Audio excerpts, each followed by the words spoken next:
Boston, Massachusetts. Winter of 1874. The Charles River was frozen, horse-drawn carriages rattled along snow-packed streets, and the smell of coal smoke hung heavy in the air. But beneath the surface of this bustling industrial city, a quiet terror was spreading. A fear whispered in alleyways, schoolyards, and even church pews. For parents, the fear was unthinkable. Children were vanishing, and the few who returned carried scars that words alone could not describe. In a long, forgotten newspaper clipping from the Boston Globe, a single line stands out: "The city shudders at the acts of one so young, whose heart beats not with innocence, but with cruelty." But the article did not name the boy at first. Instead, it spoke of his victims, children dragged into marshes, basements, and vacant lots, their small bodies left bloodied, broken, yet alive enough to recount the horror. Only later would the public learn the name that still echoes through true crime history: Jesse Harding Pomeroy. Picture this: a half-frozen marshland in South Boston, a small boy no older than 8 limping out of the reeds, his clothes torn, his face slashed with a knife. When neighbors rushed to his aid, his trembling voice managed only a few words. The boy did it, the boy with the strange eye. One detail repeated itself in nearly every account. Jesse's left eye, clouded and milky white, stared unblinking, while his right eye burned sharp and alive. To the children who saw him, it was as though cruelty itself had a face.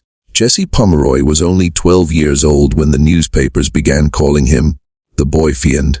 He was tall for his age, pale and withdrawn. But it was not his size that terrified the community. It was his cruelty.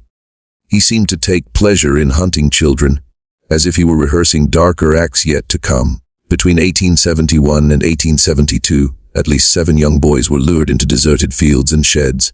Each one returned with knife wounds, rope burns, and stories of sadistic games. These were not accidents nor schoolyard fights. These were acts of deliberate torture, inflicted by a boy barely older than his victims. And in 1874, the escalation reached its breaking point. 2 children, Katie Curran, age 10, and Horace Millen, age 4, would never come home again. On April 22, 1874, the body of little Horace Millen was discovered on a South Boston beach. His throat had been slashed. His chest and abdomen bore stab wounds. His face was beaten beyond recognition. The brutality shocked even hardened policemen. But what stunned them more was the suspect, a boy just 14 years old. The court records exist. The headlines survive. Yet what is missing, and perhaps deliberately erased, are the deeper questions. How does a child become capable of such horrors?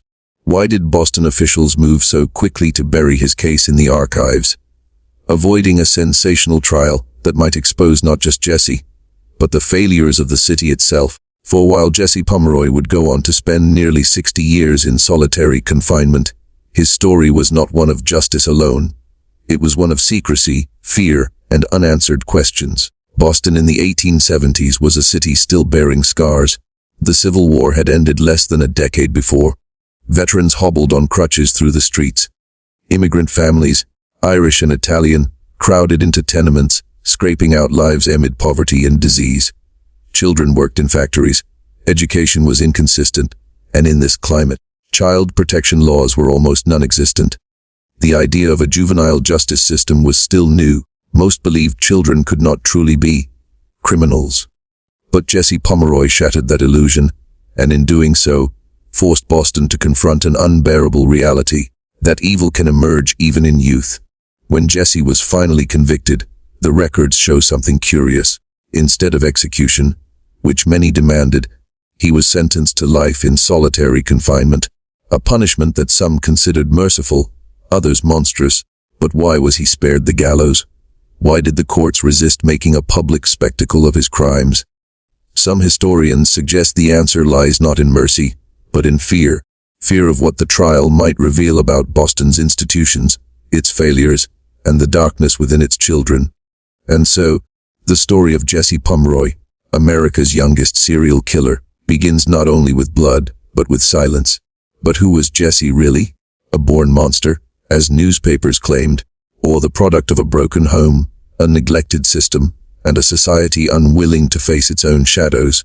Why did officials quietly bury his case instead of parading it before the nation? And perhaps most chilling of all, could there be more victims than the records ever admitted? We'll peel back the layers of this forgotten case. The boy, the city, and the chilling legacy that Boston tried to erase. But before we continue, if this story intrigues you, subscribe and ring the bell so you never miss our deep dives into America's darkest historical mysteries. And tell us what city or state you're listening from. We love hearing from our community of history enthusiasts, because what follows is not simply a story of murder, but of a secret Boston would rather you never uncover.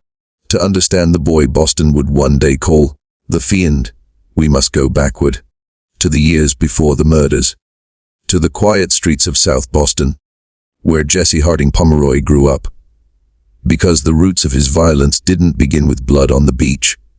They began in the silence of a small, troubled home. Jesse was born on November 29, 1859, in Charlestown, Massachusetts, the son of Thomas J. Pomeroy, a veteran and Civil War soldier, and Ruth Ann Snowman, a hardworking woman who would one day operate a small shop. From the start, Jesse's childhood was marked by hardship. His father was known for a violent temper. Reports suggest he beat Jesse frequently, discipline that in the 19th century was considered ordinary, but which neighbors later described as merciless. And then there was Jesse's face. A birth defect had left his left eye clouded, the pupil pale and lifeless. Some called it a blind eye, though Jesse could see partially through it.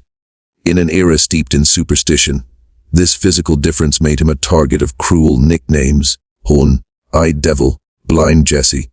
But for a child already prone to isolation, the bullying and humiliation dug deep. But instead of breaking him, it seemed to harden him. Where other boys might cry, Jesse learned to endure in silence, and to turn his anger inward, then outward. The city Jesse grew up in was itself a place of tension. By the 1860s and 70s, Boston was no longer just the cradle of American liberty. It was an industrial city teeming with immigrants, scarred by poverty, and haunted by the memories of war. In the crowded neighborhoods of South Boston, families squeezed into small wooden houses, children roamed unsupervised, and factories demanded labor from the young. The concept of childhood innocence was, for many, a luxury. Schooling was inconsistent. Boys Jesse's age worked in docks, stables, and shops, and law enforcement paid little attention to the everyday violence of the streets. Unless, of course, it crossed into scandal. Jesse's isolation accounts from neighbors described Jesse as odd. He rarely joined in games. When other boys mocked him for his eye, he retreated to corners of the schoolyard. One teacher noted that Jesse would stare at classmates with a peculiar intensity, as though studying their fear. At home, Jesse's only real companionship was his mother Ruth. Unlike his father, she defended him fiercely, perhaps even blindly. When Jesse began showing signs of cruelty, Ruth dismissed it as boyish mischief. She would continue to protect him long after the city had turned against him. Cruelty often starts small. For Jesse, it began with animals. Neighbors told stories of neighborhood cats disappearing, dogs returning with cuts or burns. No one could prove it, but whispers spread that Jesse was responsible. Soon, those whispers darkened. Boys his age recalled being cornered in sheds or empty lots, Jesse producing a knife or a length of rope, forcing them into games that left bruises and blood. One victim later testified, "He said it was only play, but he cut me with his knife, and he laughed when I cried." This laughter, cold, detached at another's suffering, would become Jesse's signature. The first victim's report between 1871 and 1872. Boston police began receiving strange reports: young boys, ages 5 to 7, appearing with cuts across their bodies, burns on their skin, rope marks around their wrists and necks. At first, the cases seemed unconnected.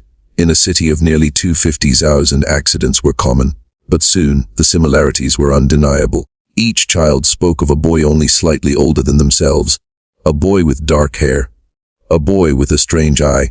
One report described how Jesse lured a boy with promises of marbles. Another spoke of a walk into the marshes, where games turned into a knife pressed against soft skin. The public did not yet know his name, but within the police department, A profile was taking shape. The attacker was not a grown man but a child. The arrest in 1872, Jesse was finally caught. He had been attempting to lure yet another boy when officers intervened. Brought before a judge, Jesse was only 12 years old. His victims lined up to testify against him. The courtroom buzzed with disbelief as one small boy, barely taller than the witness stand, pointed at Jesse and whispered, "That's him." Yet the system was unprepared. A child committing such acts was almost unheard of. The judge could not sentence him as an adult. Instead, Jesse was sent to the Westboro Reform School for Boys, a place intended not for punishment, but rehabilitation. For the city, it seemed the nightmare was over. The boy with the strange eye was locked away. Parents breathed easier. Newspapers moved on, but Jesse was far from reformed. To the reform school years, the Westboro School was a sprawling, prison-like institution meant to house juvenile offenders and wayward children. Inside, boys were put to hard labor, farming, sewing, carpentry, and subjected to strict discipline. At first, Jesse seemed compliant. He worked quietly, avoided fights, and gave staff no reason for alarm. But other boys noticed something darker. They recalled how Jesse would describe in detail the tortures he had inflicted before. He seemed to savor the memories, retelling them with a faint smile. One boy later claimed, "He told us it gave him a good feeling to see the other boys suffer. He said it made him feel strong." After less than 2 years, Jesse was released on parole. Authorities believed he had been corrected. His mother, Ruth, ever protective, welcomed him home. But almost immediately, the attacks began again. Now older, taller, and more cunning, Jesse no longer confined his violence to cuts and bruises. In 1873 and early 1874, children once again began to disappear for hours, returning shaken, beaten, sometimes half-naked, with fresh wounds. This time, however, Jesse was not simply torturing. He was rehearsing.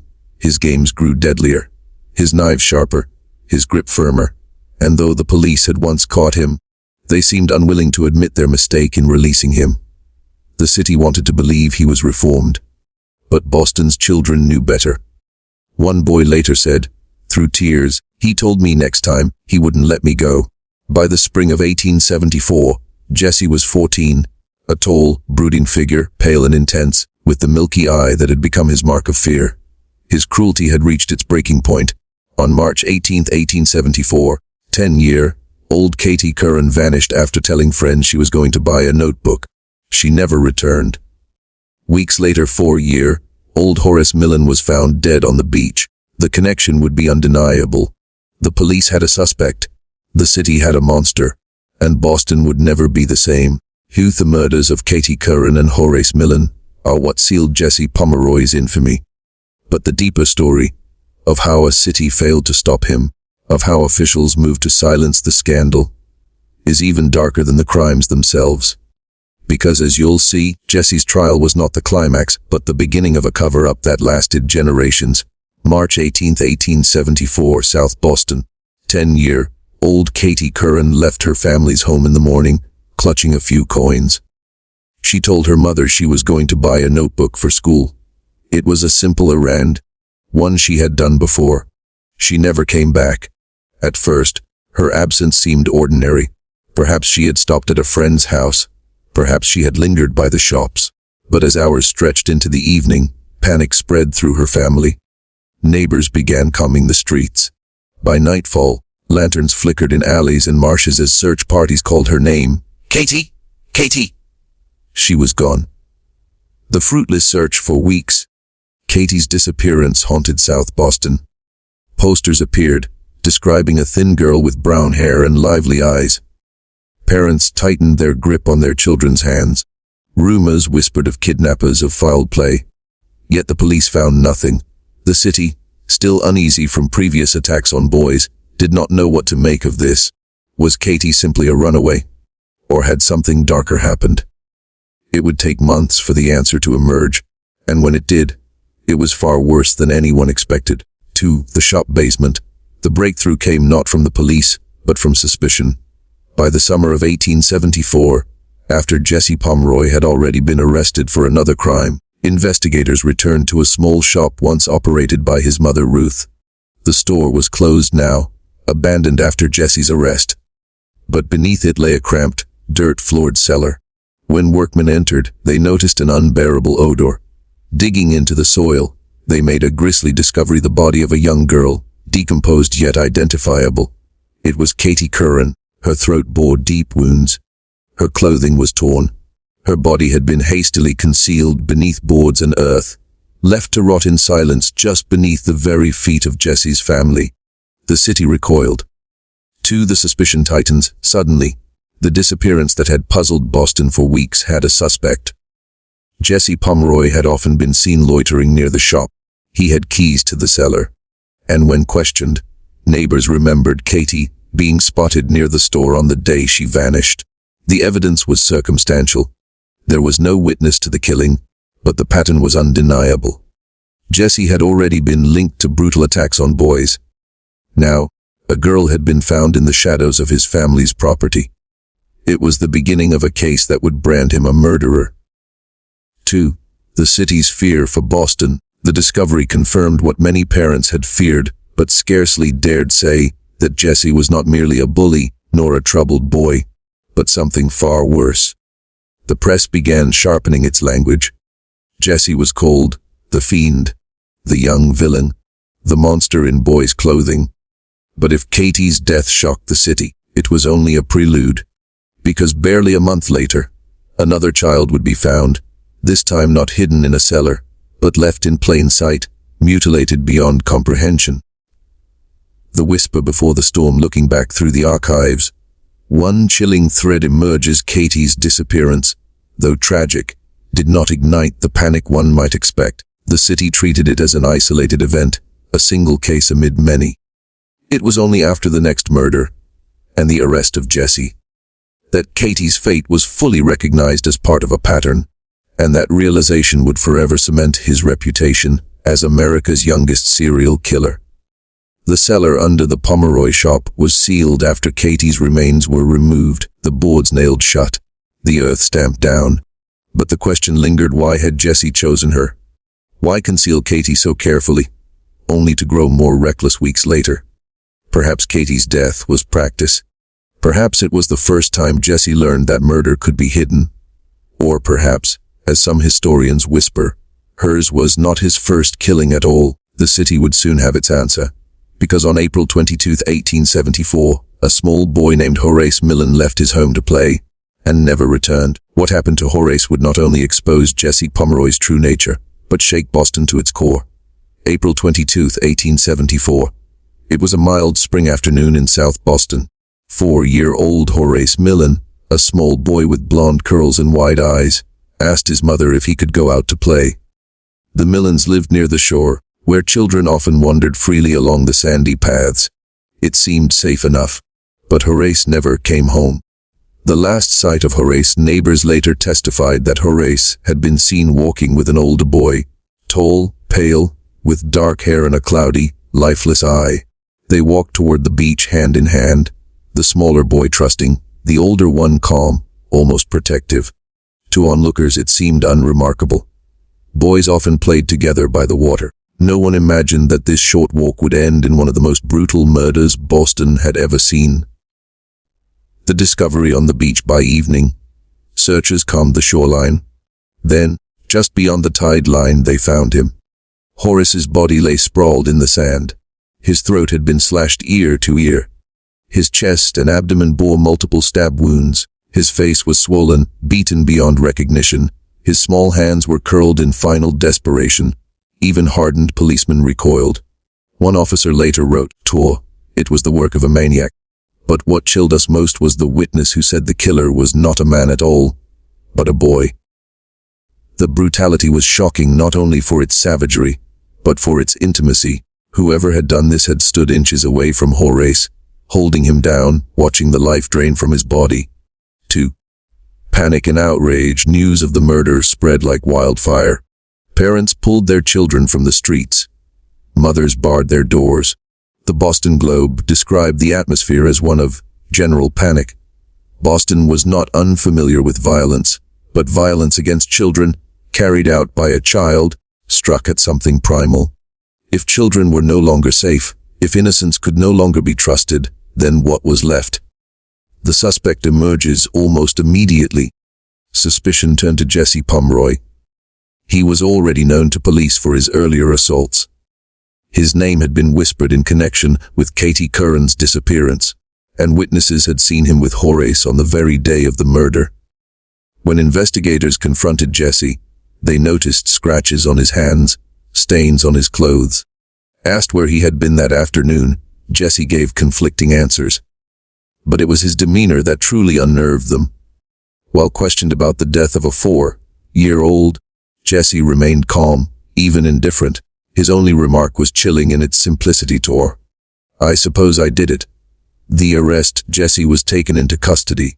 The boy with the strange eye, now only 14, stood accused of killing a child half his age. Crowds gathered outside the jailhouse, demanding justice. Some shouted for the gallows. Others whispered of curses, of demonic possession. The Boston Herald called him the boy without pity. Yet for all the outrage, officials seemed strangely careful.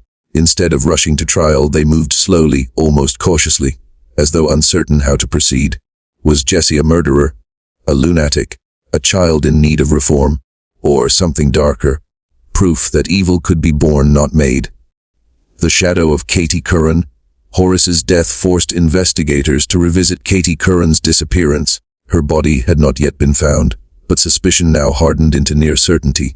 If Jesse had killed Horace, surely Katie was his victim as well. And soon, the grim discovery in the cellar of his mother's shop would confirm it. For Boston, the case was no longer about isolated cruelty. It was about a boy who seemed to kill without reason, without remorse, and without fear. But what would the city do with him? Could a 14-year-old be executed? Could he be imprisoned for life? Or would Boston, already reeling from scandal, try to bury the case quietly, avoiding the national spotlight? The answer would come in the courtroom, where Jesse's strange calm, his unblinking stare, and the testimony of grieving families would collide in a trial like no other. Next, we step inside that courtroom. We'll uncover the chilling testimony, the shocking defense, and the moment when Boston's boyfriend was handed a punishment both merciful and monstrous. December 1874, Suffolk County Superior Court, Boston. The courtroom was packed to suffocation. Reporters crammed into the gallery, pencils poised. Mothers clutched rosaries. Fathers folded their arms tight, eyes burning with anger. All had come to see the boy who had terrified their city. And there he sat, Jesse Harding Pomeroy, barely 14, dressed in a plain jacket, his pale face unreadable. His clouded eye drifted as if elsewhere, while the other fixed coldly on the judge. This was not the image of a hardened criminal. He looked like what he was, a boy. And yet, the testimony about to unfold would brand him a monster. The evidence, the prosecution wasted no time.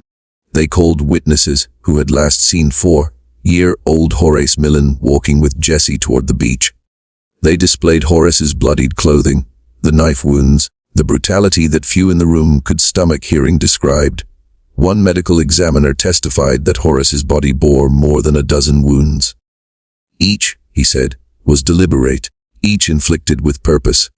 Then came the link to Katie Curran. Police recounted the discovery of her remains beneath the floor of the Pomeroy shop. The broken boards, the stench, the shallow grave. Though circumstantial, the implication was devastating. The jury was asked to consider, could coincidence explain 2 dead children, both connected to the same boy? 2. The defense, Jesse's lawyers, attempted what little they could. They argued he was insane, a child who could not comprehend the weight of his actions. They pointed to his troubled home, his father's violence, his birth defect, his isolation. But Jesse himself betrayed their case. When questioned, he gave brief, unsettling answers. Asked if he had killed Horace, he replied flatly, "I suppose I did." No protest, no denial, no visible remorse. Reporters scribbled the words furiously. The jury stared in silence. It was as though Jesse had confessed without caring. 2. The verdict on December 10, 1874. After hours of deliberation, the jury returned with their decision: guilty of murder in the first degree. The courtroom erupted, some gasping, others demanding the gallows. But the judge faced an unprecedented dilemma. Could the Commonwealth of Massachusetts execute a 14-year-old boy? The sentence after weeks of debate. The court delivered its ruling. Jesse would not hang. Instead, he was sentenced to life imprisonment in solitary confinement. The decision stunned the city. To some, it was mercy. To others, it was cruelty of another kind, condemning a boy to decades of silence and stone walls. The press framed it as justice delayed, but not denied. The Boston Globe wrote, "He will never again breathe free air. He will rot in solitude, with only his conscience, if he has one, for company." Due to the public's reaction, crowds outside the courthouse were divided. Some jeered, demanding execution. Others whispered uneasily about the prospect of locking away a child forever. Was the state protecting him, or protecting itself from the scandal of hanging a boy? The whispers grew darker. Some claimed the government feared what the trial might reveal about its failures, about how Jesse had been released from the reform school too soon, how warnings had been ignored. By sealing him in solitary, the authorities ensured those questions would fade into silence. The boy in the cell. Jesse was led from the courthouse to the Massachusetts State Prison at Charlestown. There, a single cell awaited him, small, windowless, and cold. At 14, he stepped inside. He would spend the next 58 years there, most of them without contact, without companionship, without light. It was a punishment designed not to kill, but to erase. Boston had its justice. The boy fiend would never walk free again. But the sentence raised a disturbing question. Was solitary confinement a punishment, or a slow, living execution? And why had the state chosen this path? Out of mercy for a child, or out of fear of what the world might learn if the trial had continued? What came next was stranger still. For while Jesse sat locked in silence, theories began to swirl about his mind, his nature, and the possibility of other crimes that were never proven. Because even as the cell door closed, Boston could not stop asking, was Jesse Pomeroy truly a born monster, or something society itself had created? The trial was over. The sentence delivered.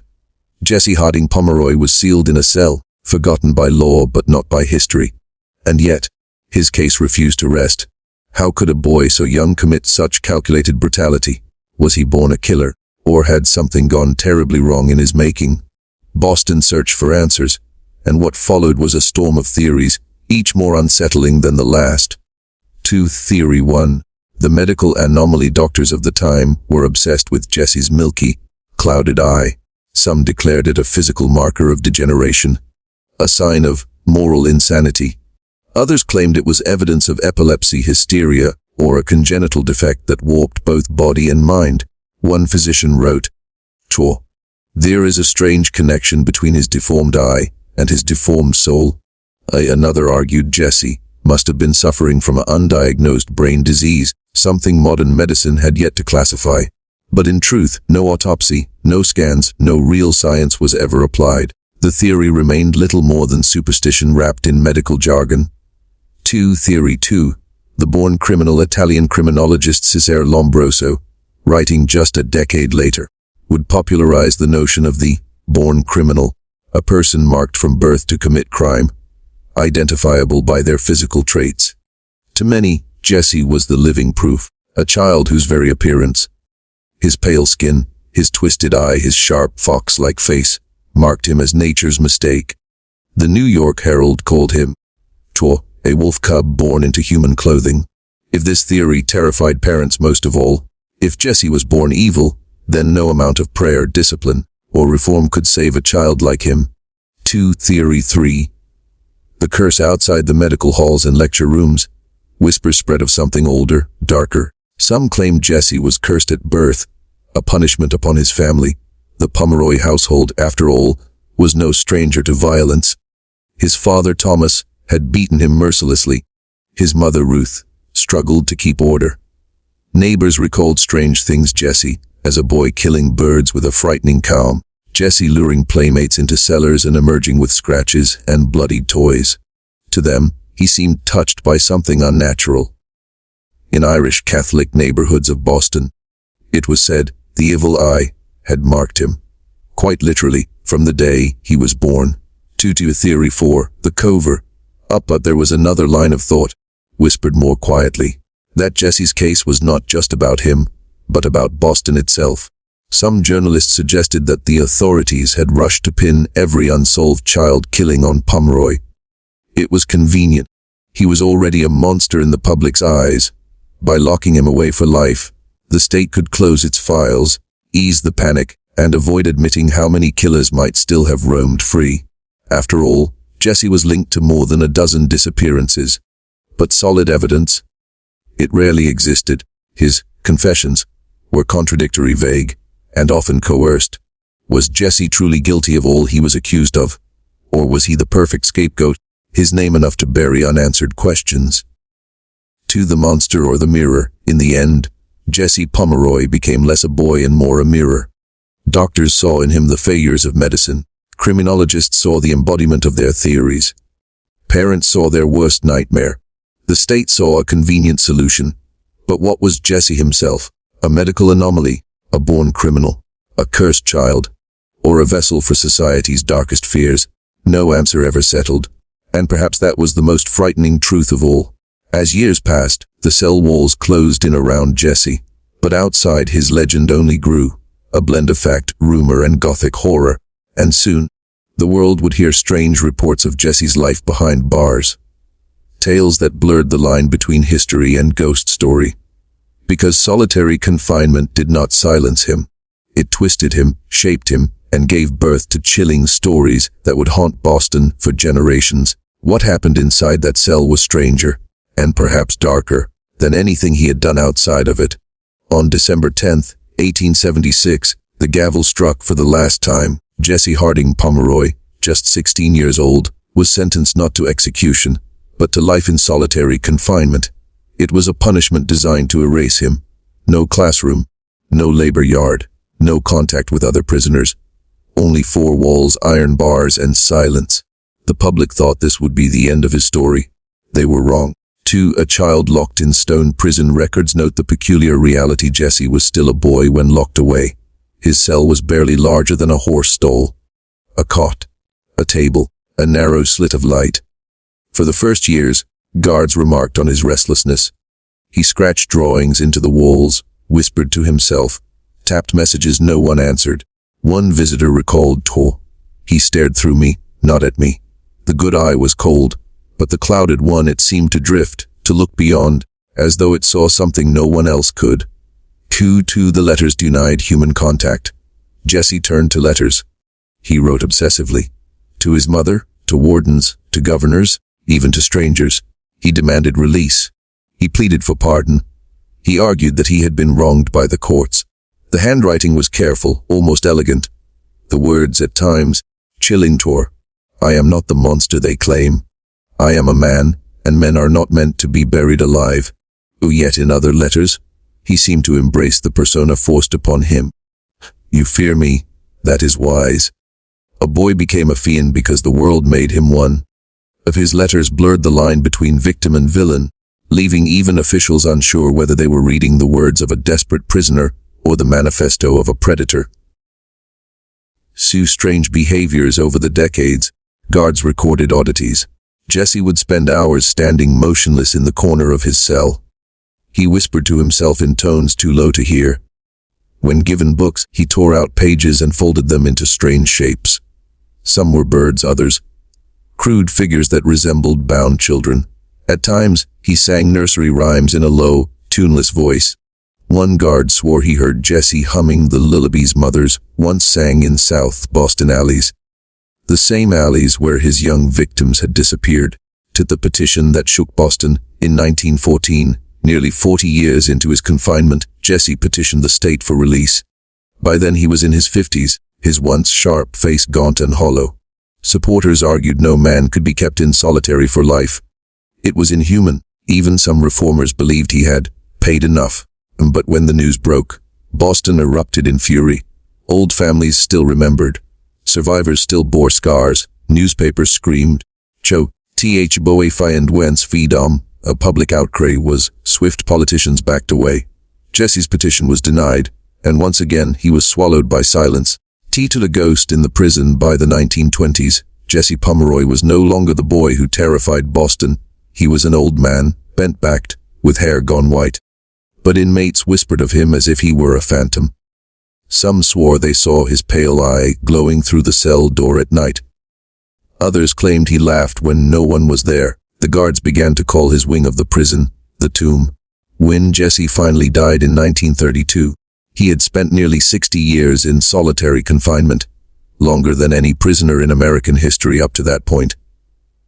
The unsettling legacy: his death did not end the whispers. What happens to a human mind when locked alone for decades? What did Jesse become inside those walls? A broken man or something worse? No psychologist ever studied him. No priest ever claimed to have saved him. His remains were buried quietly, without ceremony, as though Boston still feared him even in death. And to this day, visitors to the old prison site claim strange feelings: cold spots, whispers, a pressure in the chest, as though someone unseen is watching. Some say it is Jesse, the boy who became a fiend, or perhaps the fiend who never stopped being a boy. But Jesse's solitary fate raises questions that history cannot bury. Was he truly a monster, born beyond redemption? Or was he a child destroyed by cruelty, caged until nothing human remained? And perhaps most haunting of all, if Boston had executed him at 16, would the legend of the boy fiend have died too? Because the story does not end with his death. It lingers, in theories, in folklore, in archives that still keep secrets. And now we turn to the final, most unsettling question: what was Jesse Pomeroy really? On September 29, 1932, Jesse Harding Pomeroy breathed his last breath in the prison hospital. He was 72 years old. For most of his life, he had been absent from the world, locked in solitary confinement longer than any prisoner in American history. By the time he died, the children of Boston no longer whispered his name in the streets. And yet, the shadow of the boy fiend did not vanish. If anything, death gave Jesse a second life. The first obituaries. Newspapers rushed to print his obituary. Some treated it clinically: notorious child murderer dies in prison. Others indulged in gothic flair: the fiend is gone, but his evil haunts Boston still. The language was telling. No journalist wrote of him as a man. To the end, Jesse Pomeroy remained the boy, a creature frozen in time, trapped in the memory of his crimes at 14. One Boston editor wrote a tour. "A entered prison a boy and never left it. In our imagination, he is forever young, a child with a knife, haunting our conscience." Is he America's first serial killer? Historians still debate the label. Jesse Pomeroy confessed to 2 murders, was strongly suspected in a dozen more, and tortured at least 7 confirmed victims before the age of 15. By modern definitions, he fits the profile of a serial killer: multiple killings with cooling-off periods, a preference for vulnerable victims, and sadistic methods. But what disturbs researchers is not just the brutality, but the age. At a time when criminologists were still debating whether children were capable of real evil, Jesse forced the question into the spotlight. Was he a serial killer? Or something even more unsettling, proof that the instinct for cruelty can surface in childhood, without warning, without nurture, without remorse? To the prisoner's experiment, psychologists who later studied his case saw his 6 decades in solitary as an unintentional experiment. What happens to a human mind, especially one already bent toward violence, when deprived of society for a lifetime? Some believed Jesse's confinement preserved him, like an insect trapped in amber. He never evolved beyond the boy he was at 14, never worked, never married, never lived. His psychology, they argued, remained frozen in monstrosity. Others suggested the punishment itself created something unnatural. That whatever chance Jesse had at redemption, however slim, was destroyed by decades of silence and shadow. One prison reformer wrote, "We may have prevented his hand from killing again, but in doing so, we performed a slower murder of the soul."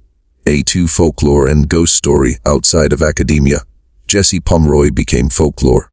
Children in South Boston whispered that if you walked alone by the docks at night, Jesse's pale eye would appear in the shadows. Some claimed he haunted the streets where his victims once played. Others swore that his ghost lingered in the prison cell, whispering lullabies to no one. Even decades later, Boston parents warn misbehaving children, "Be good, or the boy fiend will get you." He had become less a man than a boogeyman. A shadow used to frighten children into obedience. Two theories that refused to die over the years. Jesse's story became a canvas for society's fears. To criminologists, he was the archetype of the born criminal. To reformers, he was the victim of a broken home, proof of the dangers of child abuse. To spiritualists, he was marked by the devil, cursed from birth. To skeptics, he was a scapegoat, a convenient villain onto whom Boston projected all its anxieties about urban poverty, immigration, and child safety. Each interpretation said less about Jesse himself than about the era studying him. He became a mirror, reflecting the questions each generation dared to ask about crime, childhood, and evil. To a forgotten file, a sealed record, what makes Jesse's story even more unsettling is what is missing. Court records from his trial were lost. Many prison logs were destroyed. His letters, hundreds of pages, remain scattered, some locked in archives, others disappearing into private collections. And then there are the missing cases. The children who vanished in the 1870s, their names still recorded in yellowed newspapers. Not all were traced to Jesse. Some may have been unrelated, but the ambiguity lingers. Did he kill more than he confessed to? Or was Boston too eager to believe every horror was his doing? The silence of the records ensures we will never know. To the boy who never grew old. Perhaps the most chilling legacy of Jesse Pomeroy is the image itself. Not the old man who died in prison, but the pale boy with the clouded eye. That is how Boston remembered him. That is how history records him. That is how every retelling paints him. In the end, Jesse became trapped, not just by iron bars but by myth. Forever 14, forever dangerous, forever the boy fiend. So what do we make of Jesse Harding Pomeroy? A born monster, a broken child, a scapegoat for Boston's failures, or simply a boy who became a legend because the truth was too terrible to face? No theory fully explains him. No file contains the whole story. The archives are incomplete, the records destroyed, the whispers too contradictory. And perhaps that is the most haunting legacy of all. Because Jesse's story forces us to confront a question no society wants to answer. What if evil does not wait until adulthood? What if it can live, fully formed, in the mind of a child? In the end, Jesse Harding Pomeroy leaves us with more questions than answers. His life is both a tragedy and a warning. An American story that history tried to bury, but could never fully erase. Picture it for a moment. A stone cell in Charlestown prison, dust on the floor, rust on the bars, a cot stripped bare. For nearly 60 years, this was Jesse Harding Pomeroy's entire world. A boy went in, a legend came out, and though the man is gone, the questions remain. Was Jesse Pomeroy a born monster? Proof that evil can bloom in a child's heart without nurture, without cause. Was he a victim of violence, beaten into cruelty by a father's hand and a society too blind to intervene? Or was he something else entirely? A symbol of Boston's fears, a convenient scapegoat to mask failures in law, poverty, and protection. Every file, every theory, every obituary leaves him unfinished, and maybe that is why the boy fiend unsettles us still. Because the truth of Jesse Pomeroy is not just about him, it is about us. A question for you, and so I'll leave you with this. Do you believe Jesse Pomeroy was truly a monster, or was he the reflection of a society that created him? Tell us your thoughts in the comments. Which theory makes the most sense to you? And more importantly, what detail of his story disturbed you the most? We want to hear from you. If this journey into America's forgotten darkness intrigued you, make sure to like this video, subscribe to the channel, and ring the bell so you never miss our next deep dive into history's shadows. We are building a community of truth, seekers, archivists, and lovers of the forgotten past. And your voice belongs here. Another scandal, another mystery, another truth erased from history. Until then, remember, history is never as quiet as it seems. Sometimes, the past is waiting, just beneath the surface, for those brave enough to listen.